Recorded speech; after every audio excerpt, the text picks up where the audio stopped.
अंबाबाई मंदिराच्या शिखराला बसवला 2.5 कोटींचा सुवर्ण कलश। करवीर निवासिनी श्री अंबाबाई मंदिराच्या मुख्य शिखरावर गुरुवारी रात्री विधिवतपणे सोन्याचा 1.5 किलो वजनाचा 13.5 फूट उंच कळस बसवण्यात आलेला आहे। हा सुवर्ण कलश गोव्यातील दानशूर भाविकांनी अधिक मासाच्या पवित्र महिन्याच्या निमित्ताने देणगी म्हणून अर्पण केला आहे। दान दिलेल्याचे नाव अद्याप उघड झालेले नाही। मूळ 6 फूट उंच शिखराभोवती पावसापासून संरक्षणासाठी 200 किलो तांब्याचे आवरण बसवण्यात आलेले असून त्यावर सोन्याचा मुलामा आहे।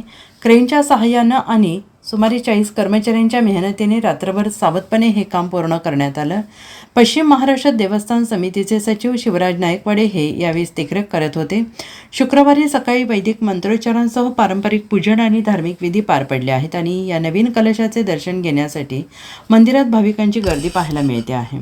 करवीर निवासिनी महालक्ष्मी अंबाबाई मंदिराच्या संवर्धन कामामध्ये आपण शिखराच्या कामामध्ये जेव्हा दगडाचा पूर्ण भाग आढळला तेव्हा पूर्ण वरचा डोम किंवा डेरा हा विटा आणि चुनाचा असल्यामुळे तो मेटलने कव्हर करण्याचं पुरातत्व खात्याकडनं सजेशन घेतलं होतं आणि त्यानुसार आपण हे काम सुरू केलं होतं। आपण गेले 1 महिनाभर यावर काम सुरू होतं आणि 500 शिखरं धातून म्हणजे तांब्याच्या ह्याच्यात आपण तयार करून घेतली होती, घेण्याचं सुरू केलं होतं। भक्तांच्या माध्यमातून अंबाबाईच्या मुख्य शिखरावर 1.5 किलोपेक्षा जास्त सोनं चढवलेला हा पूर्ण कळसाचा भाग रात्रभर बसवण्यात आला। काल रात्री 11 वाजता सुरू झालेलं हे काम सकाळी 7 वाजेपर्यंत सुरू होतं। सर्व भाग तंतोतंत जुळवून अगदी योग्य पद्धतीनं लावण्याचं काम या कारागिरांनी अगदी उत्कृष्टपणे केलेलं आहे आणि भाविकांनी यानंतर सुद्धा अजून पुढच्या शिखरासाठी काम करण्याची काही भाविकांनी इच्छा व्यक्त केलेली आहे। भविष्यात आपण सर्व शिखरांमध्ये या पद्धतीनं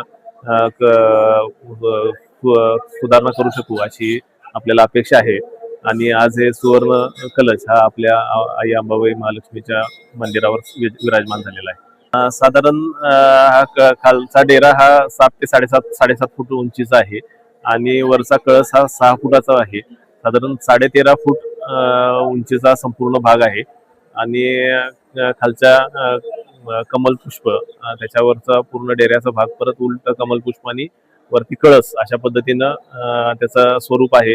मूळ स्वरूपात ज्या पद्धतीनं तो घडवलेला होता त्याच पद्धतीचा हा धातूचा आकार सुद्धा आपण घडवून घेतलेला आहे आणि त्यामुळे त्याचं मूळ स्वरूपातच सुवर्ण लेपन झालं असल्यामुळं तो जास्त आकर्षक वाटत आहे।